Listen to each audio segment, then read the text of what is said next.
Yaitu seorang dokter di negara Syria, di negara Syam. Namanya Dr. Hisham. Dr. Hisham ini dokter yang ahli di bidang tulang atau saraf. Jadi dia paling istimewa di Jazirah Arab. Setiap orang datang dari luar negeri untuk berobat sama si Dr. Hisham ini. Sampai pada suatu saat Dr. Hisham ini mendapatkan undangan seminar tentang ilmu yang dia dalami. Naik pesawat baru terbang beberapa waktu, ada gangguan cuaca yang buruk mengharuskan pesawat itu turun di bandara terdekat. Maka akhirnya dengan terpaksa pesawat itu mendarat di bandara terdekat. Dia tanya sama yang jaga bandara, ini kapan kira-kira pesawat ini bisa diterbangkan lagi? Oh, mungkin bisa makan waktu 9-10 jam, bisa sampai 12 jam karena cuaca buruk. Dan ini bukan bandara komersil yang di situ banyak pesawat mundar-mandir. Rumah yang sudah jelek, sudah rapuh. Dia berhenti, dia ketok pintu rumah tersebut, yang buka nenek tua, wanita yang sudah lanjut usia. Ditanya sama Dr. Hisham, apakah kau punya telepon di sini?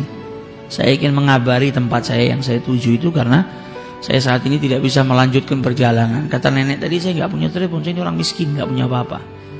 Saya hanya punya teh dan sedikit makanan. Kalau kau mau silakan masuk. Saya berikan teh dan sedikit makanan untuk menghangatkan dirimu. Maka masuk Dr. Hisham, duduk, minum teh, dikasih makanan. Nenek tadi kembali ke kursinya.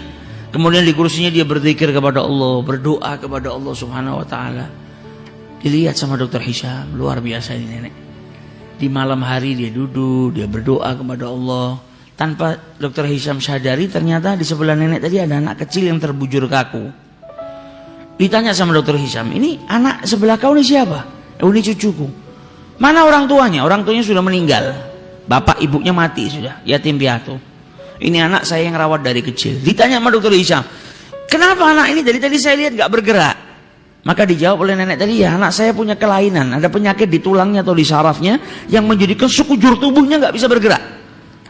Dan kata orang-orang di sini gak ada yang bisa menyembuhkan penyakit anak saya kecuali dokter terkenal namanya Dr. Hisham, ada di negara Syam. Tapi apalah daya, saya orang miskin, gak punya apa-apa. Untuk pergi ke kota yang dekat saja saya nggak mampu, apalagi naik pesawat ke negara lain ngobatkan cucu saya nggak mampu. Tapi saya punya Allah. Kalau Allah sudah punya mau, nggak ada yang nggak bisa. Makanya saya terus mohon kepada Allah Subhanahu wa ta'ala.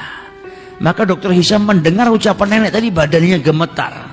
Ya Allah, ternyata pesawat nggak bisa melanjutkan perjalanan, turun di bandara darurat. Saya naik mobil pun gak bisa melanjutkan perjalanan, diberhentikan sama Allah di rumah nenek tua ini. Ternyata semua kejadian ini hanya untuk mengabulkan doa nenek tua ini yang tidak pernah berputus asa memohon kepada Allah Subhanahu wa ta'ala. Jadi semua yang saya lakukan ini ternyata hanya cara Allah untuk mengabulkan doa si nenek tadi. Nah, ini istimewanya orang kalau sudah doa, gak perlu mikirkan caranya kita orang. Ini nenek gak perlu ngumpulkan duit, gak perlu terbang bawa cucunya susah payah, gak perlu mengikut antri dapat nomor sekian supaya mengobatkan cucunya. Dokter Hishamnya dikirimkan oleh Allah Subhanahu wa ta'ala ke rumahnya. Maka dari itu jangan putus asa. Kalau kepingin berangkat haji, jangan matematika. Dari mana uangnya? Dari mana uangnya?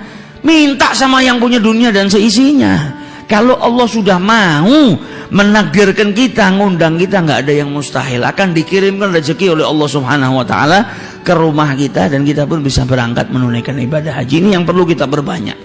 Datang bulan Dzulhijjah, kita lihat banyak orang-orang yang berangkat haji. Kita mohon, ya Rabb, sebagaimana engkau peringan, sebagaimana engkau mudahkan mereka berangkat ke rumahmu, ke Baitullahil Haram, maka aku pun memohon dengan permohonan yang sama.